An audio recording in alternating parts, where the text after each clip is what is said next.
Bulletproof Radio, a state of high performance. You're listening to Bulletproof Radio with Dave Asprey. Today's cool fact of the day is that the Industrial Revolution changed more than 10,000 years of human grain consumption. In the 1870s, we invented the modern steel roller mill, which completely changed how we milled grain.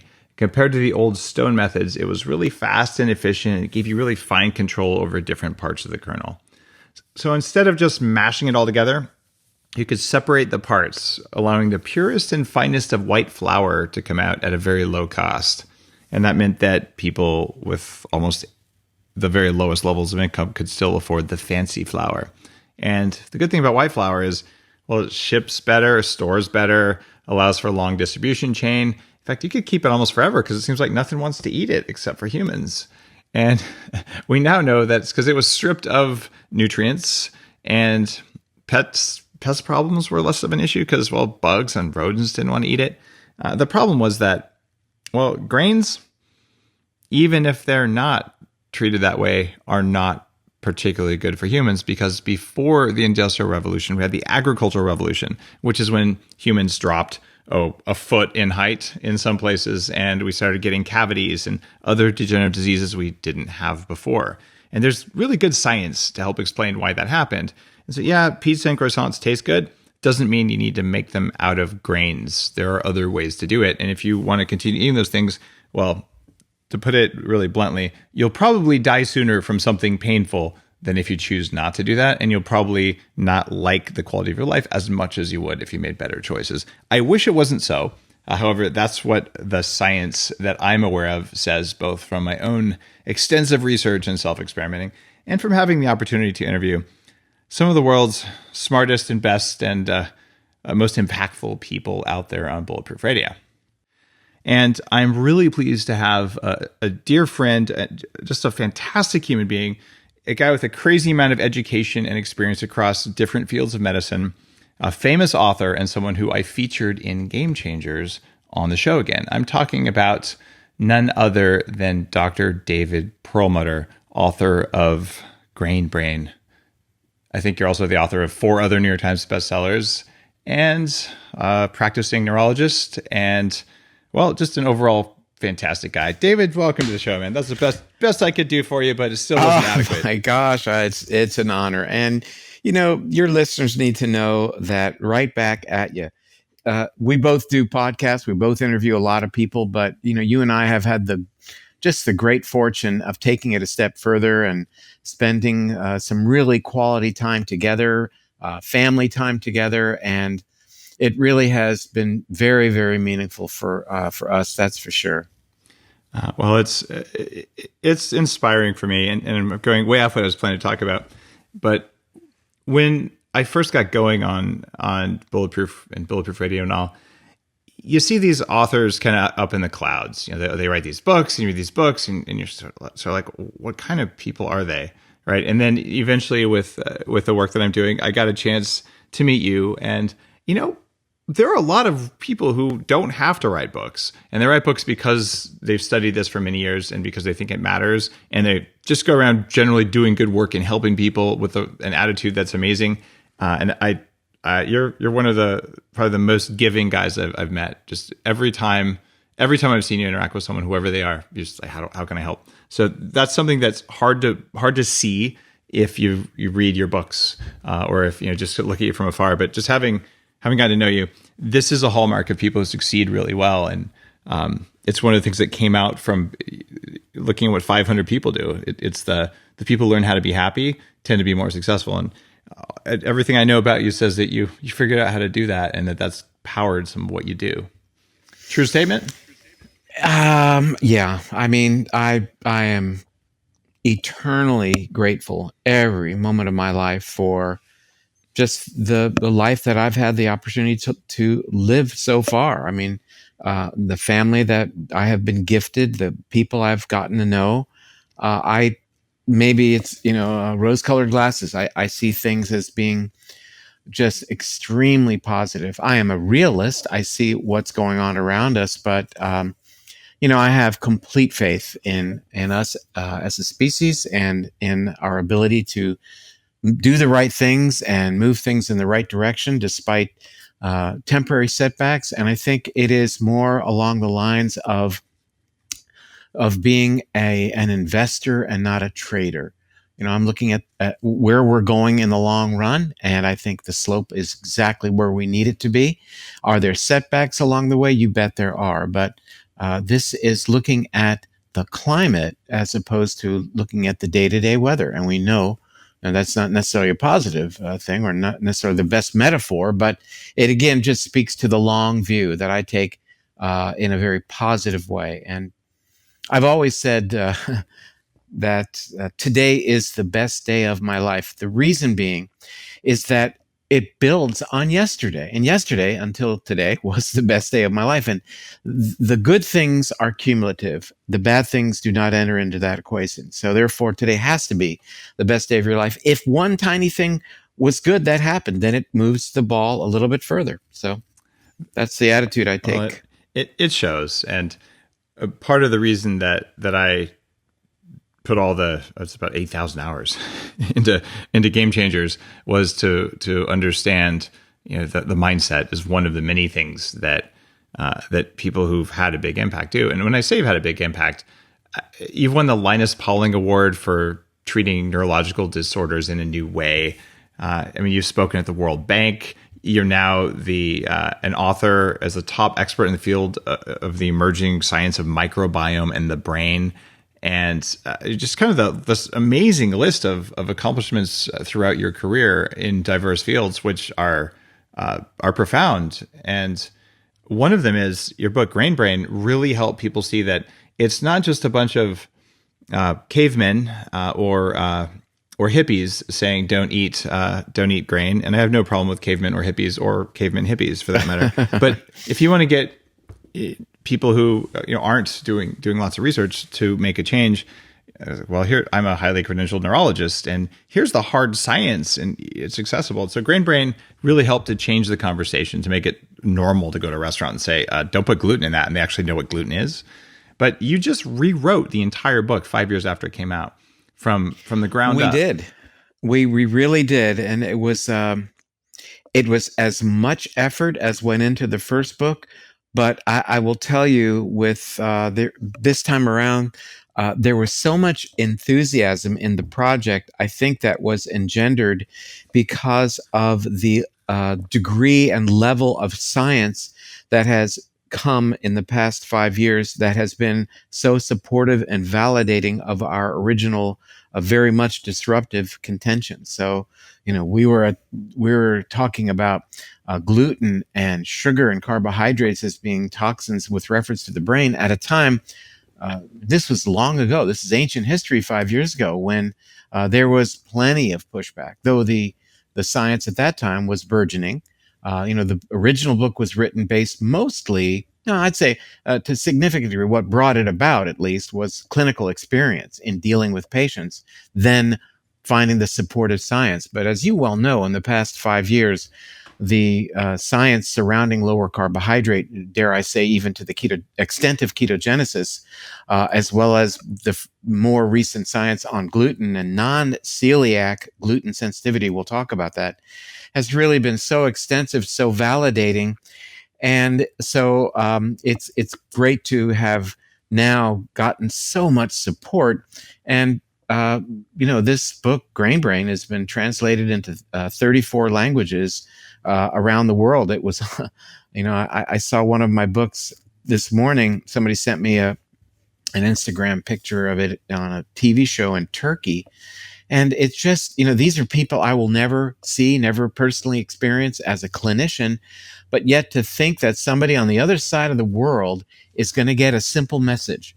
And that is that, hey, this aberrant diet that we feel is appropriate for humans, a diet quite unlike anything we've experienced in 99.6% of our time walking this planet, that we really need to consider that this is a threat directly in terms of the provision of macronutrients like carbohydrates, directly threatening to our health, and also secondarily threatening to our health in that this is a diet that's sending really bad signals to our genome, which then expresses genes that enhance inflammation, that degrade our antioxidant quenching ability, that compromise our ability to detoxify the very toxins that are now part of our environment when we desperately need to amp up our detoxification system. So I think the one experiment, the one research project I think that really I leveraged the most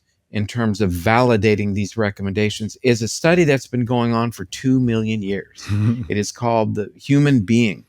And it's demonstrated that you bet a diet lower in carbs, higher in healthful fat, a diet that gives us lots of good nutrient fiber, has kept us going for 2 million years. And suddenly, what did we learn in the past few days? We learned that for the first time, at least in recent history, that life expectancy for men and women in the United States has not only plateaued, but has now begun to decline. We haven't changed genetically. We certainly have changed the epigenetic signaling that we are now engaged with. So now more than ever, I think we've got this robust data that says, suddenly take a deep breath. What has changed and what can we do to make it right?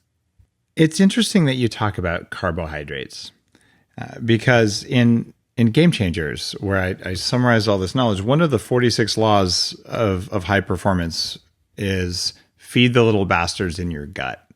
And you're one of several experts I cite in that. Like, this is what the people who are performing really well actually do. And I wrote the law. It says the bacteria in your gut control a lot more than you might imagine. They have the power to make you fat, tired, and slow, to give you extra energy to tap into new power, or even to make you depressed. They're in the driver's seat, and if you treat them poorly, your performance will suffer. When you treat them well, they serve you. Learn how to make them do your bidding. But they eat, at least primarily, carbohydrates in the form of fiber. Correct. Because fiber is a carb. And I'm a little concerned. I've even experimented with something very close to the carnivore diet, where people are eating only meat, or you get what I would like to call the keto bros, where, well, if it's not a carb, I'll just eat it. So I'm having pork rinds, bacon, and that's it for the rest of my life. And is there some carbohydrate confusion? Oh, without a doubt. Walk me through that. Yeah, I'd be delighted to. And I think that I'd like your listeners to really tune in, because I think I don't know where we're going later in our time together, but this is very important. Yeah. And indeed, it is carbohydrate confusion, because we desperately need carbs. So many people adopt a ketogenic program and totally abandon their carbohydrate intake. And what happens? They feel crappy. They become constipated. They get brain fog. They don't sleep well. They're agitated. And it's all because they fail to understand that we have to be quite specific when we talk about carbohydrates, that we are desperately in need of fiber in the diet, which is by definition a complex carbohydrate that we don't metabolize, but is yet metabolized by our gut bacteria.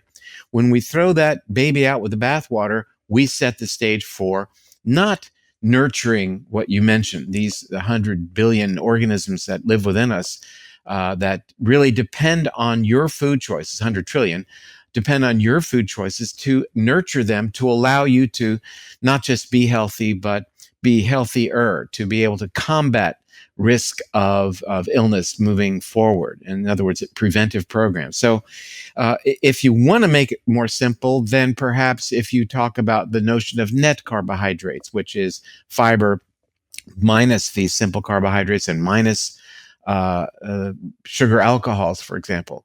So we want to understand that we do need fiber. We've eaten fiber, and in fact, looking back at our ancestors, they ate a heck of a lot of fiber, as much as 100 to 120 grams of fiber a day, and had many bowel movements a day and nurtured their gut bacteria. So it's a huge mistake. And if that helps to unwind or unpack this notion of carbohydrate confusion, I'm really happy, because again, we want people to eat a lot of good fat, a lot of good fiber, not a lot of protein, in fact, this recommendation that we're making is absolutely not an Atkins redux. We don't want you sucking down pork rinds and meat all day long. I mean, the China study, Dr. Campbell, drew a correlation between red meat consumption and risk for colorectal cancer. And as a matter of fact, does Dr. Perlmutter agree with that? You bet I do. Why? Because first of all, there are some downsides of taking in too much protein with reference to certain biochemical pathways, activation of mTOR, for example, ultimately leading You're talking about too much cysteine, too much methionine, the amino acids that come from eating too much protein? Exactly right. Cause aging, basically, right? Correct. And turn on cell signaling pathways that are disruptive. But beyond that, the data that is utilized for these studies involves dietary analysis with a question on the dietary questionnaire asking simply, how often do you eat red meat? How much red meat do you eat? So that they're ultimately able to categorize people into eating high amounts of red meat versus low. Now, red meat, by and large, is one of the most dangerous foods on the planet. And by that, I mean the factory farmed red meat that typifies the type of red meat that people generally consume. If you're consuming a food that comes from an animal that's been antibiotic exposed, that's been fed glyphosate-rich grains, and has been stressed throughout its existence, there's no alchemy that occurs here. You're going to create a food product that is absolutely threatening to your health. On the other hand, if you choose to be omnivorous and choose to eat some red meat on occasion, then it must be grass-fed beef or other type of meat, really emulating how these animals did live prior to this industrialization of our food supply. So by and large, though, I would indicate that the more plant-based is your diet, the better off you will be. If you choose to have a garnish of red meat, then it should fulfill the criteria I just proposed. Wild fish as well, some free-range chicken. Eggs, I think, are a really handy food and are really... Those don't sound plant-based, though. No, they're not. I'm just saying. It scares me when people say the more plant-based you are, because that drives you to become a vegan. And I can tell you, I know very few long-term vegans who are even average health. I mean, it's exceptionally rare. I mean, so was that a plug for veganism? No, not at all. I said I said by and large the diet should be plant-based, and again, mostly plants, but it doesn't mean all plant-based. It's that nuance where I think people get stuck. Absolutely. And by the way, I'm in alignment with you here. If I think red meat it can be great for you. You eat a couple ounces of it. You never eat industrial meat. It never has antibiotics in it. And if you do that and you take care of your gut bacteria, you don't have the gut bacteria that make TMAO, right? Which is a compound that causes all of the risk factors, at least most of them, I would say, from these studies of red meat. And I've had my gut bacteria tested. Guess what? I don't have anything that makes TMAO because I don't eat antibiotic tainted meat. So there's nuances. There's also what kind of cut. Are you doing collagen from red meat, which has a different effect because it doesn't have all these amino acids? So it's such a complex thing, but I just want to make sure that unless you were meaning to do it, that people didn't say, oh, if mostly plant-based is good, therefore only plant-based is better. That hasn't been my experience. I am so glad that you're holding my feet to the fire on this, because we don't want people to get the wrong idea. And I would agree with you that by and large, without certain important caveats, that people, vegans can get into trouble with low levels of certain things, vitamin D, vitamin B12, even not getting adequate levels of dietary fat. Yeah. Who knew? I mean, who knew this was going to be an area of actual importance? And that said, overdoing the meat side of this equation at multiple levels, not just the antibiotics, but as you well mentioned, the conversion of TMA into TMAO when a diet is rich in choline and carnitine We see even higher levels of trimethylamine oxide, TMAO, even in the spinal fluid. So this becomes not just a cardiovascular event, increasing inflammatory changes within the coronary arteries, but it becomes an event with reference to the brain as well. So, there are multiple levels upon which we can discuss these dietary nuances directly in terms of the macronutrients and micronutrients. But the second order, which really I think should probably be the first order, would be how these things are viewed through the lens of the gut organisms. And there are so many things to consider. I mean, I mentioned detoxification earlier. That, our front line of detox is the detox that happens as one of the tasks that our gut bacteria lovingly do for us day in and day out, which we certainly need these days in our very toxic world. We know that these gut bacteria are producing various metabolic products, the short chain fatty acids that have effects throughout the body, and even vitamins, some of the B vitamins. We're learning, from my perspective as a brain specialist, that the gut bacteria actually are playing a role in the production of this really important chemical called brain-derived neurotrophic factor. We'll probably touch on that later, but important for making connections in your brain. We call that neuroplasticity, for growing new brain cells, which I still am not over. I mean, it takes my breath away from the old school where I came, that we didn't believe that could happen. So, there are many things, not the least of which, and perhaps certainly towards the top of the list, would be the very important role that our gut bacteria are playing in affecting the set point of inflammation in the human body. They do so in that they are in charge of maintaining the gut lining, where we want to have a gut lining that is patent or intact or has integrity. When dietary issues, food issues, toxic issues, etc., threaten the integrity of our gut lining, we enhance, through some mechanisms that we may or may not have time to talk about, we enhance inflammation in the body. Why is that a big deal? It's a big deal because we correlate higher levels of things that we measure that relate to inflammation with just about every chronic bad thing that you don't want to have, whether it's coronary artery disease or it's Alzheimer's or Parkinson's.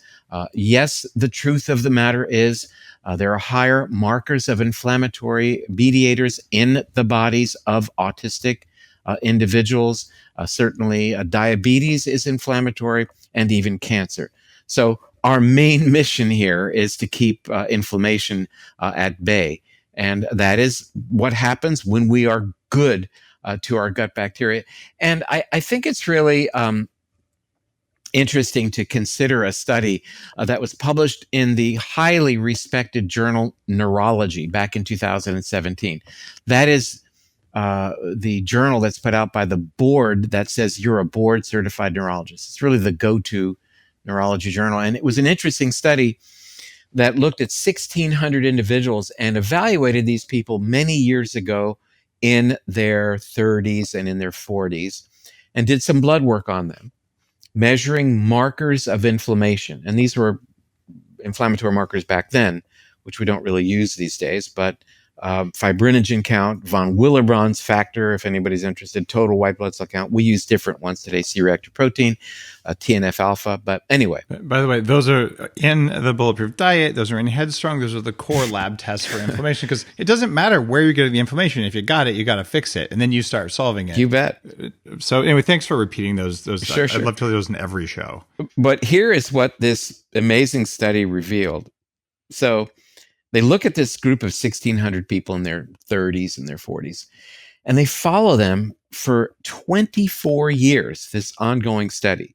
The researchers dedicated and probably passed the torch a couple times. 24 years later, there is a perfect correlation between the level 24 years ago of these inflammatory markers and decline in brain volume, and even episodic memory today. In other words, they look at a group of people 24 years ago, those who had the highest level of these inflammatory markers in their 30s and their 40s today have the worst memory and shrunken brains. the point is, A, it really correlates the importance of inflammation as a mechanism, but B, it also reinforces the notion that we've got to pay attention to these recommendations and ideas long before we are threatened or seemingly threatened by them. As a neurologist, I deal with people who begin to have memory issues and they're 60, they're 70, and in their 80s. And by then, this is a process that's been going on for 3 or 4 decades. So the message here, the take-home message, and in fact, I did talk about this at the World Bank, is that we've got to target younger and younger audiences in terms of the long-term message to keep your brain healthy. Alzheimer's is a dialogue that happens between doctors and individuals once it started raining. And John Kennedy, why I use the metaphor, is he told us in his inaugural address that the time to fix the roof is when the sun is shining. So now that makes sense. So I'm not going to say it's in your 30s and 40s you need to start paying attention to this. I'm going to say it's in your adolescence when we're now seeing massive increases in type 2 diabetes and obesity and overweight. I'm going to say it's in childhood. I'm even going to go even a step further, saying that it is during pregnancy that choices a mother makes will have outcome markers in terms of that adult. How do I come to say that? I will say that based upon our understanding, for example, that women taking certain medications like proton pump inhibitors and antibiotics have a significantly increased risk of having a child who will then go on to develop issues related to immune function like type 1 diabetes and even obesity. Therefore, what mother does during pregnancy has a role to play in the risk of her son or daughter ultimately developing Alzheimer's disease. And it's real. We're now learning. I just love it that you said that. My very first book was "What do you do before and during pregnancy to have the healthiest, smartest child possible?" Because that's exactly it. What even your grandmother ate has a huge impact. So this is multi-generational. But I wanted to ask you a question there. If you're listening to this and you're saying, "Well, I'm 20 and I'm inflamed right now, and 24 years later I'm going to have a high risk of all this stuff," it appears we can either fully or almost fully mitigate the problems of having inflammation when you're young, as long as you undo the inflammation. Because that's been my own experience. My hippocampal volume is in the 86th, 87th percentile for people my age. So my brain didn't shrink, even though I was 300 pounds and screwed up and ate all the wrong stuff and had inflammation everywhere you can probably have inflammation.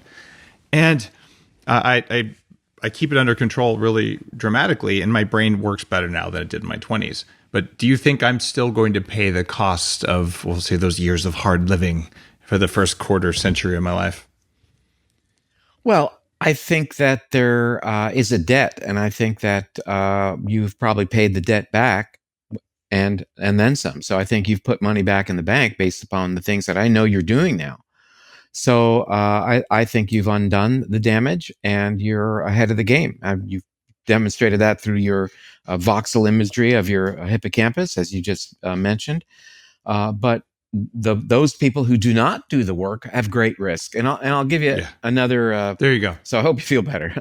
Well, also, I want people listening, but you can start. You can change it. And I was the worst example, I think, of what you could get because of the pre-diabetes, the high risk of stroke and heart attack, the high inflammation markers across a whole bunch of different things. Pretty much everything bad on the list of aging other than maybe cancer. I didn't have Alzheimer's, but I had cognitive dysfunction, but just a really, really not an autoimmune stuff. So if I can get to where I am, you probably weren't as far down the hole as I was. So it should take you less work than it did me. But if you do the work, you can get yourself to where you're actually younger than you were before, which is kind of cool. Well, I mean, you just came back from an anti-aging conference, and that's exactly what we're talking about right now. Yeah. And we are talking about reversing this stuff, reversing these declines, which, with reference to the brain, we never were schooled in. We never thought the brain had a second chance. And that was the fundamental premise of Grain Brain, that you do get a second chance through this gift of neurogenesis and neuroplasticity. And we spent so much time in the book talking about what you can do to enhance that process. But, you mentioned years ago that you had a lot of extra body fat. And I think it's very instructive to talk about a study that was published way back in 2008, Ancient History, again in the journal Neurology, where they looked at a group of individuals, and this was a much larger, it was 6,580 something, 83 individuals. And similarly, they looked at these people at the beginning of the study and then said, check you later. Well, we're going to see you in many years. They actually checked back with these people 34 years later. And 34, 36 years later. The only study they did at the beginning of the research was they measured their sagittal abdominal diameter. Basically, how big is your belly, right? They took a group of individuals, close to 7,000 people. How big is your belly? Check you later. They checked back with these people 36 years later, and they found a perfect correlation between the size of your belly 3+ decades ago and risk for dementia. In comparing those who had the largest sagittal abdominal diameter, biggest belly, versus those who had the smallest diameter, the risk for dementia was increased threefold. A threefold increased risk of dementia simply related to making the choice to having a bigger belly. It is not a cosmetic issue anymore that you got a big belly. And yet we tend in media to be normalizing this notion that being fat is okay. You know what? If you don't care what you look like, that's not what we're talking about. I'm going to ask you, do you care if you're at risk for dementia in 30 years? And maybe people don't care about that because they're placing their hope on the idea that there's a wonderful treatment for Alzheimer's. And I would tell you that there is no such treatment. There is zero treatment for Alzheimer's. There is no drug, Dave Asprey, as you and I have this conversation right now, that has any meaningful effect on that disease. And I want to take this a little bit further. Last month, the Journal of the American Medical Association published a meta-analysis, meaning a review of other studies, by a researcher by the name of Richard Kennedy. And his research looked at probably the best 10 studies that looked at the two major classes of so-called Alzheimer's drugs, the cholinesterase inhibitors, drugs like Aricept, and another drug called memantine, marketed as the drug Namenda. And what he found was not only do these drugs not work, but as published in the Journal of the American Medical Association, those people taking these Alzheimer's drugs actually declined much more quickly in terms of their cognitive function. I want to tell you right now, I can barely talk about that with you, because think about the literally millions. There are 5.4 million Alzheimer's patients in America. The millions of these individuals who are taking these drugs and whose families put their faith in these drugs because their doctor wrote the prescription, and these drugs are actually making them worse. It'd be like giving somebody a blood pressure pill that raises their blood pressure, or a treatment of diabetes where your blood sugar goes up. And or a diet soda that makes you obese. Well, that seems like a business model that works. Yeah, but why it's evil. Was this not on the front page of the New York Times? Or why didn't NBC News, CBS, ABC cover this, CNN? This was published and put out by the American Medical Association, that the very drugs that are being given to these people, when I say given, they're being sold to these people. Financially, it's an issue, and the heartbreak from my perspective, having lost my father to Alzheimer's. So I know what it's like. But the notion that these people put their faith in their doctors and in the pharmaceutical industry, and the very drug that they're taking is causing mom, dad, husband, or wife to actually decline more quickly. We have to, that's important news. So go to drperlmutter.com, read the blog I wrote about it. And the full PDF is available there in the science section, the learn section on my website. You said something profound in your new book, The New Grain Brain, that's actually got the same title, but it's a very different book than your first version. And you said 90% of literature peer-reviewed journals ever published about the human microbiome have been in the last 5 years. And that's since you published your last book. Yeah. So in addition to talking about Alzheimer's and inflammation, this is incredible. And I mean, my really big diet book was 2014. So that's 4 years ago. So that's 80% of this 5-year period. And so all of this new gut bacteria comes out. I read a lot of literature, probably not as much as you because you just read a book about it. But what really stood out as what's different now than when you first wrote the first edition of Grain Brain? Well, it's a very good question. I think that so many people have been so hard at it in terms of the research. We have some wonderful leaders in the field, Dr. Rob Knight at UCSD, for example, just putting out so much research that ties in the actions of these gut bacteria with some really fundamental processes that underlie whether we live or die. Whether we get cancer or not, whether we develop inflammation or autoimmune conditions or not.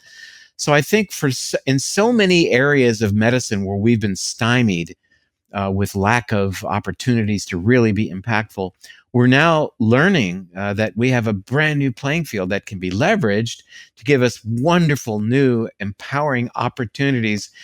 And it is just beyond exciting to watch the literature every day. There's a wonderful online journal called Cell Host and Microbe, actually, that is available in print copy if you choose, that, on a weekly basis is just giving you these wonderful new studies that are just incredible aha moments for those of us in the field.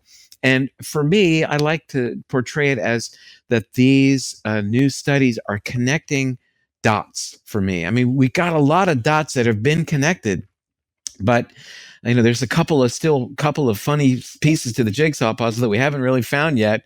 But when you find that piece and you drop it in and it fits, oh my gosh, it really adds to continuity. You can start to see the whole picture. Let me give you an example. There's a researcher at the University of Louisville. His name is Yun Teng. And Yun Teng, again, in this journal, Cell Host and Microbe, recently published an article. It came out actually when I was in Switzerland lecturing on this exact topic a couple of months ago.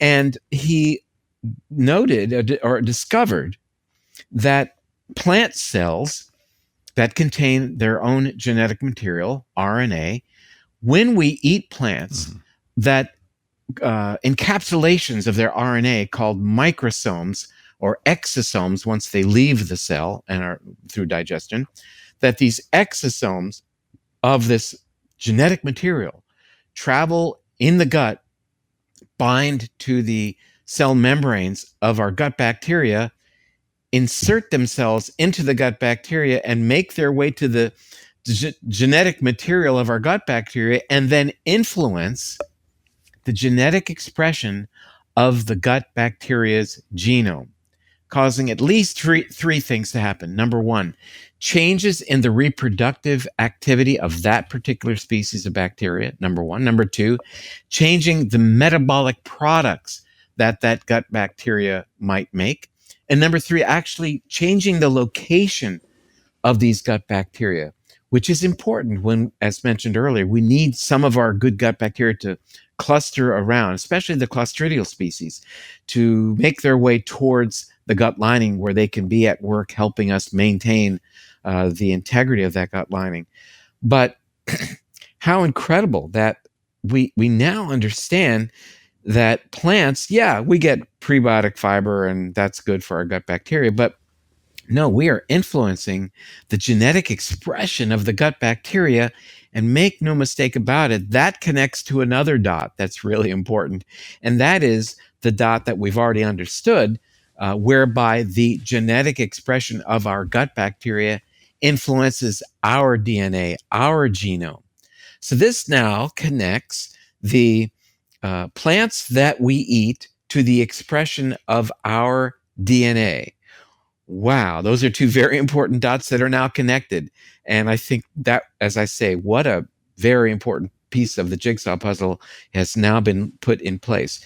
Beyond that, stay with me and think about the notion then, if the RNA, the genetics of the plants that we eat, is so important influential through the mechanism I just described, what then should our level of concern be as it relates to the notion of genetically modifying the plants that we eat?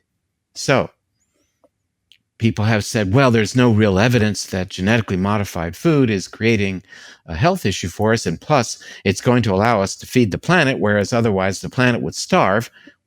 We can challenge that one on multiple fronts, that notion. But that said, now that we understand that the genetic material of the plant does, in fact, influence the genetic expression of our gut bacteria that plays a role in our DNA expression, then you bet it's time to take pause as it relates to modifying the genome of plants that we eat and look at it through a new lens. And in terms of the doctrine of primum non nocere, above all, do no harm.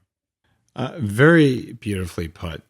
And there's something else that you came out with in your new version of Grain Brain, a study that I talked about a lot on social media and I believe blogged about last year.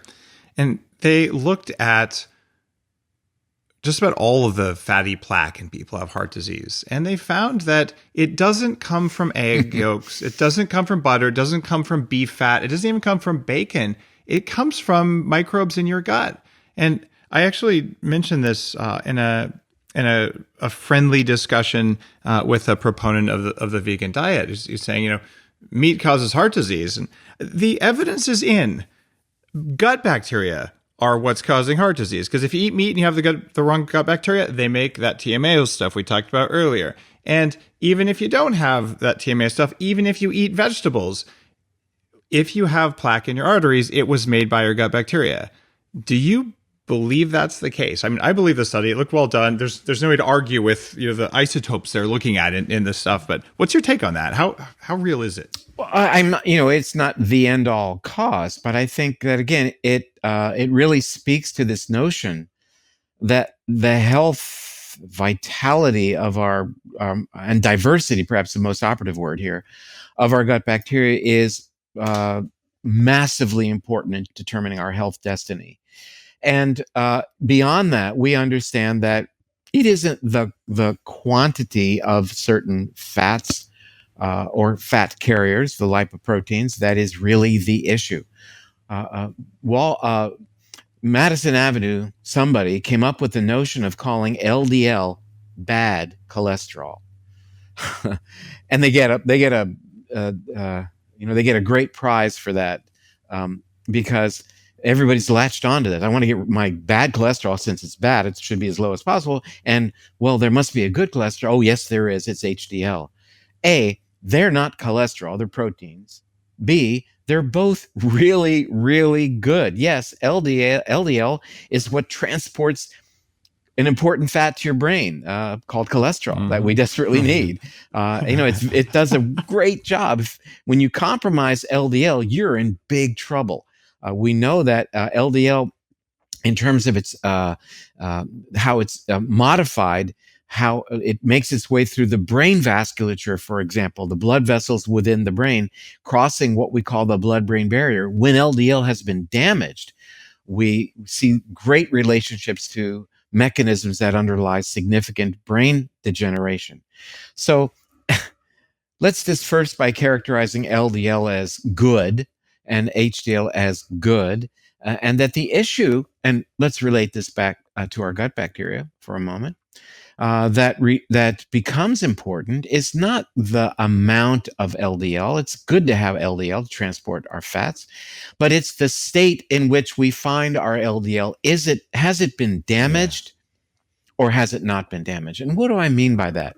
LDL is damaged in a couple of ways. It can be oxidized, in other words, the action of free radicals, and that certainly is influenced dramatically by the foods we eat and how the foods influence the expression of our gut bacteria, whether we're on a ketogenic diet, for example, whether we are eating types of vegetables that enhance pathways to increase our antioxidants, like the NRF2 pathway, i.e., why we want to eat broccoli and drink coffee and use turmeric in our cooking, etc.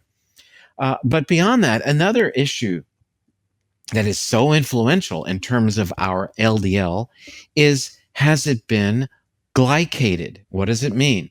It means, has it been not just oxidized, but now has it bound itself to sugar? Glycation is a process by which proteins bind to sugar, and once they do so, they are modified and become less functional. The main issue that we need from our LDL, which is not bad cholesterol, we love our LDL. It's keeping us alive. The main issue is, what we're looking for is functionality. We will compromise the functionality of our LDL and therefore be in great trouble, like heart disease, like cerebrovascular disease, strokes, etc. We compromise functionality of our LDL, which is not bad cholesterol, when it is either oxidized by the excess activity of production of free radicals in the presence of inadequate antioxidants, or it is glycated.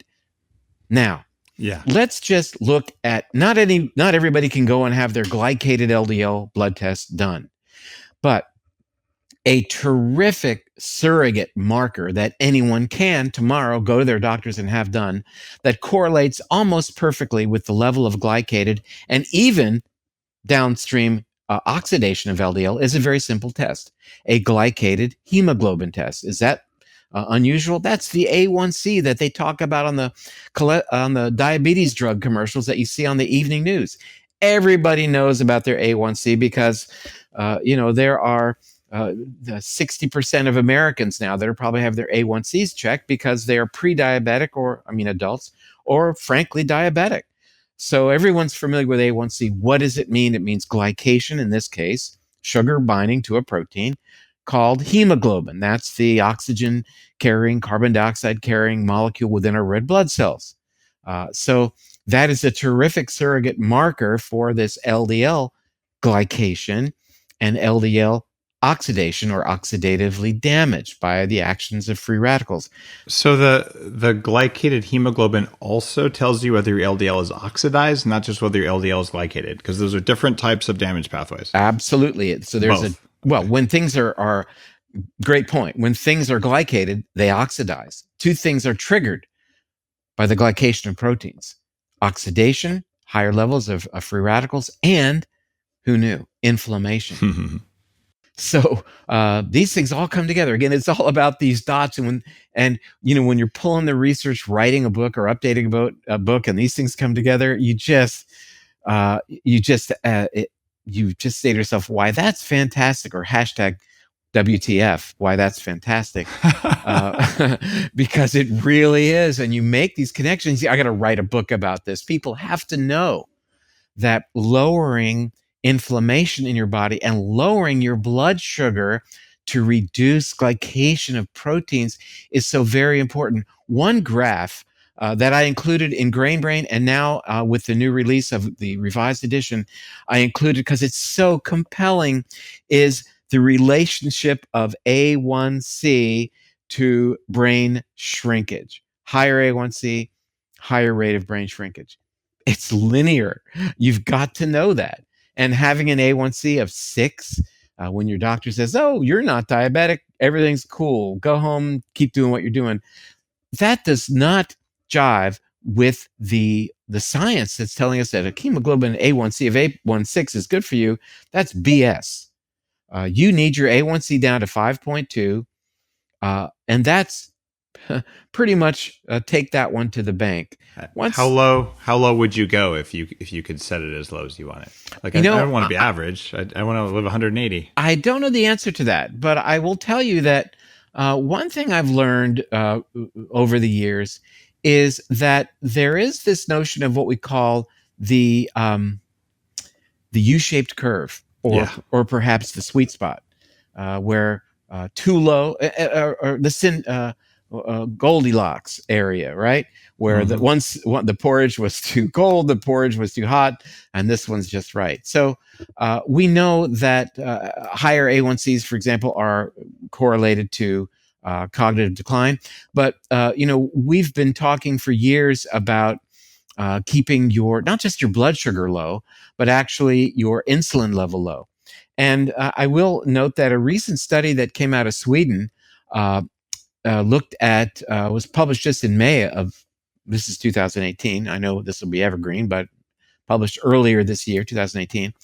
The study, also published in one of my favorite journals called Neurology, looked at 1,200 women between the ages of mid-30s, somewhere up to age 60, followed them for 34 years. And what did they find? That they measured one thing at the beginning of the study, and that was their fasting insulin levels.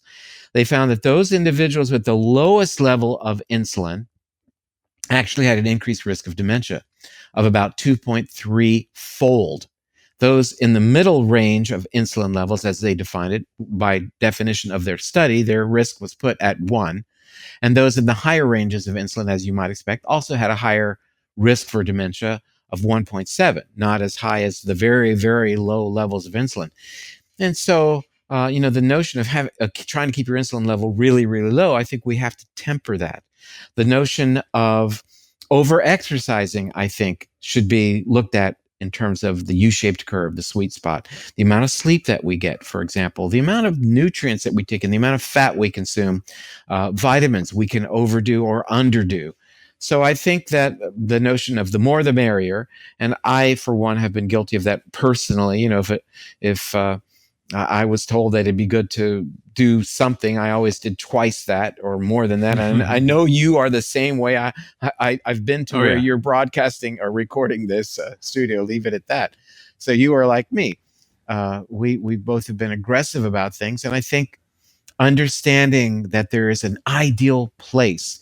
Yeah. So the question then becomes, how do we zone in on that? How do we fine tune that analog dial on the FM radio to get the very best signal? You turn the dial to the left, you get static. Turn it to the right, you get static. You really want to fine tune. That's what biohacking is all about. That's what understanding biometrics and crunching the data is all about. What's really frustrating is when you see, well, here's how you score your testosterone compared to the average 46-year-old. Like, that's one of the laws in Game Changers, is average is the enemy. I don't want to be the average 46-year-old, because most of us are like developing dad bod the way I had in my 20s. And our muscle mass is going, our testosterone is going down. And like, don't compare me to average. You tell me ideal, but medicine has failed us in telling us what's ideal. You're right. So I'm like, well, if this works, let me try doubling that and tripling that, and then try going back and tuning that dial myself.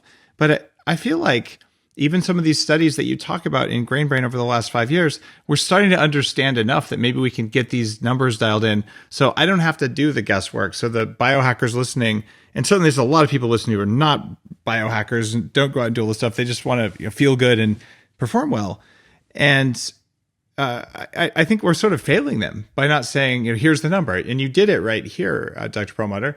Like, okay, you want to have a number of 5.2. You don't want it to be 6, and you probably don't want it to be 4. But that's based on very recent knowledge versus most of the other lab metrics. When you get it back, what the lab tells you is garbage for the reference range, because you don't want to be normal. Normal people die. Yeah, well, that's in the normal range. Yeah. And what is normal these days? Normal is, by definition, average. That's how they develop these lab values. You take a large number of people, and then they use one standard deviation on either side of the peak, and they say that's in the normal range. And I think that's a huge disservice to people who want to be optimized.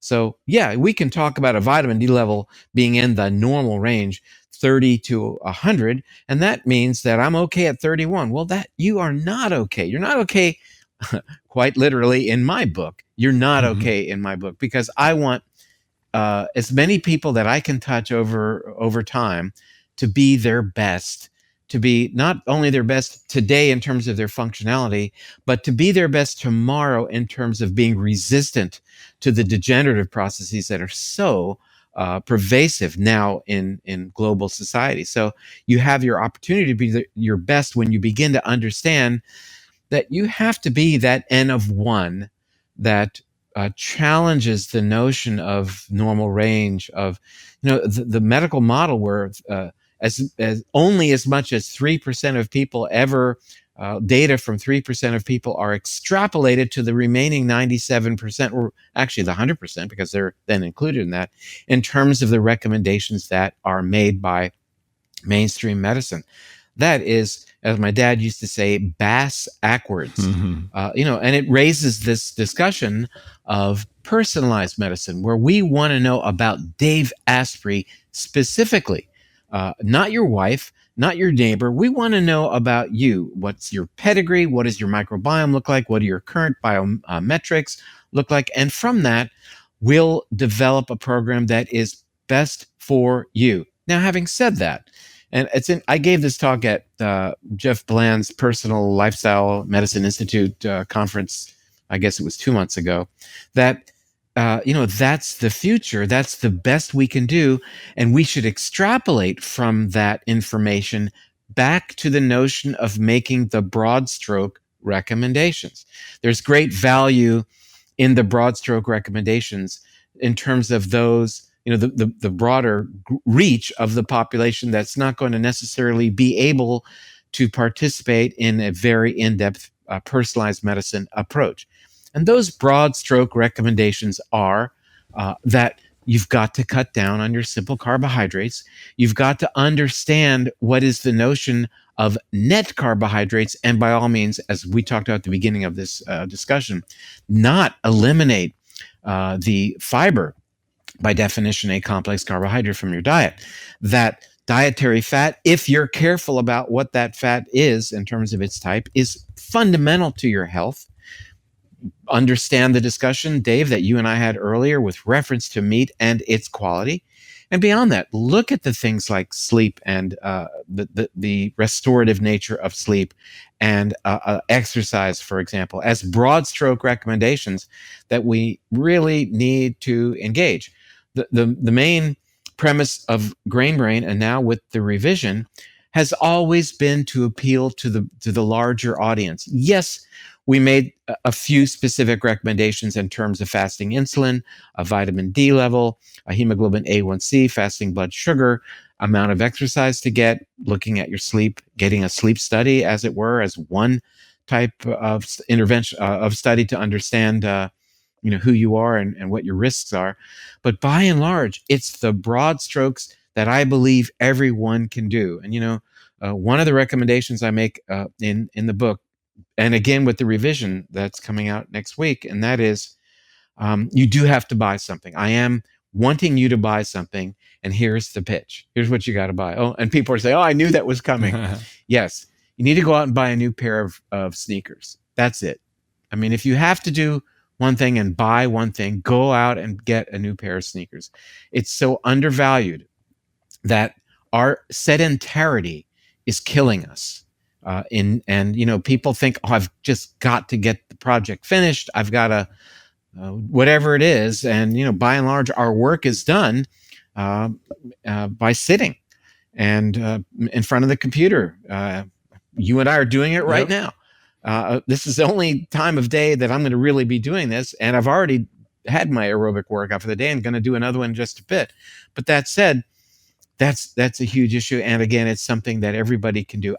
For me, I would say, even if it's walking to the mailbox and coming back, that's a start. If you didn't do that before, if you're in a wheelchair, you buy some free weights and you do something. But I think everyone should be really cognizant of the fact that aerobic exercise, and now we know resistance exercise as well, is a powerful way to change the expression of your life code, of your DNA, for the better. And who wouldn't want to do that? You talk about something else in the new Grain Brain that wasn't a big focus in the old one. You talk about ketosis. And we've also talked about these Goldilocks zones. And at the beginning of this, you said what I think is going to be the title of the show: why you desperately need carbohydrates. Because what? Well, you do. It's called great idea. It's called. You should definitely do that with Dr. David Perlmutter. People are going to really say why that's fantastic. WTF? Go ahead. Totally. I mean, you're going to have to listen to the show and realize that you're actually correct. Like, if you don't have anything to feed your gut bacteria, you're wrong. But there's definitely people. It'll cause a double take for sure. But And there's an ideal number for that stuff. And clearly you and I are not going to be in the camp of high carbs ever. But also the zero carb is maybe going too far.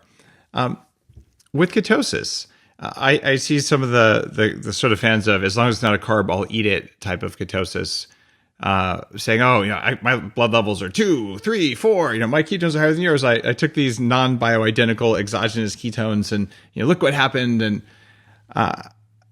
I have a belief based on the studies I've seen and all about a good number of ketones for people, but I want to know what you think after writing the new Grain Brain, because you've put a lot more focus on keto because you're a neurologist. Because now 5 years after you wrote the first one, we know way more about ketones in the brain. There's something going on. What's the number that people? What's the max? What's the min? What's the average? Where should we be? Well, again, we want to try to find that Goldilocks zone. Yeah. And I think it has to be contextual. I think we have to look at not just ketones, and we'll get there in just a moment, but in the context of also your fasting blood sugar. So again, we want our fasting blood sugar, as I've said before, in the 70s, in the 80s. I'm lower than that, but I'm okay with it. Again, these are just general recommendations, and I'd like to see people getting their beta hydroxybutyrate as a specific ketone that is measured, which does require a finger prick, to be at least 0.5, 0.7, 0.8 in that range. Hallelujah. I was going to say 0.5 to 0.8. That's all the numbers I've seen. Okay. It is not 1. It is not 3. It is not 5. You might want to spike it for something, but having it high all the time is bad. And okay, why those ranges? I know there's 2 studies I love, but you probably have more. Well, I think that that's a heck of a lot of beta hydroxybutyrate floating around, doing what it needs to do. And to be clear, the research demonstrates a absolute linear correlation between brain levels of beta hydroxybutyrate emulating what we find in the blood. And research would demonstrate that these levels of beta hydroxybutyrate in the brain are actually very active. And, this is, some of the research that Dr. Bredesen has leveraged in terms of his recommendations, which fall into the same range as you and I just quoted, allowing people actually the ability to recover from Alzheimer's disease. So, I take a big push from that. I also think that it is achievable by the common man, that it is, it certainly may be enhanced by adding MCT oil or coconut oil to the regimen. But I think even with a fairly well-defined ketogenic diet, to get that level most of the time is a good thing. I also believe that the hormesis or the stress metabolically that is imparted by a little bit lower blood sugar from time to time, and therefore a slightly higher 1 to 1.5 range of beta hydroxybutyrate, has got to have some downstream positive effects when you stress the body that way, mimicking fasting. That brings up another idea of fasting mimicking, but mimicking caloric scarcity. And I think the body goes into a really protective mode. There's no food. We've got to start changing what genes are expressing and what genes are not expressing, because we don't have access to a caloric resource here. At the same time, I would indicate that having a higher blood sugar from time to time, not higher than normal, but just letting it come up a little bit. And so cycling through this looks like, based upon really fairly recent research, to be more in line with mimicking our Paleolithic environment, and also allowing genes to be more adept at expressing themselves. But again, I think that you bring to mind these, as long as it's not a carb, I'm going to eat it. You can absolutely have a very detrimental effect on your ability to get into ketosis and lower your blood sugar if you're eating lots and lots of meat, for example, or just protein in general. And I think that's such an important concept through the notion that high levels of amino acids, the breakdown products of protein, can be reassembled through a process in the liver called glucosugar-neogenesis. Making new sugar is enhanced in that scenario where you're eating, you go ahead and say, if it's meat, I'm going to eat it. And, basically, again, Atkins redux, apart from the this mTOR consideration, where you're activating a pathway that really is profoundly detrimental, leading to cellular death, pre-programmed death, and leading to mitochondrial failure. So, maybe what we're saying seems complicated, but again, I think that people should, based on current data, and let's be clear, you and I may get together 5 years from now and say we learn through current research that the world is flat, and we're going to say here we were wrong. World, it wasn't round; it's flat. I guess I could be open to that. It'd be a stretch, but what we understand now, and it's bolstered, as I mentioned, by 2 million years of being tested on the racetrack, that a diet that doesn't have simple carbohydrates, that has lots of carbs. Perlmutter saying, eat a lot of carbs, the title of this podcast. But these are carbs that are fiber, that are nurturing your gut bacteria. That isn't eating meat and eggs and cheese and milk products all day. No, that's not what we're saying. Mostly plant-based, but not entirely, if that is your choice. And plant-based does not mean eating basically flour all the time, grains, only beans, rice, starch, right? So we're almost like mostly plants, but not plant babies. I don't know exactly how to express that to people. You're talking about green vegetables when you say mostly plants, not so much potatoes that are also plants. That's right. And we say basically above ground vegetables, above ground, because these are vegetables that by and large, aside from their seeds that we'll get to in a moment, by and large don't store carbohydrate in the form of starch. So having a couple of not potatoes, but a few pieces of potato or carrot, which does grow under the ground, turnips, whatever, they're not unreasonable.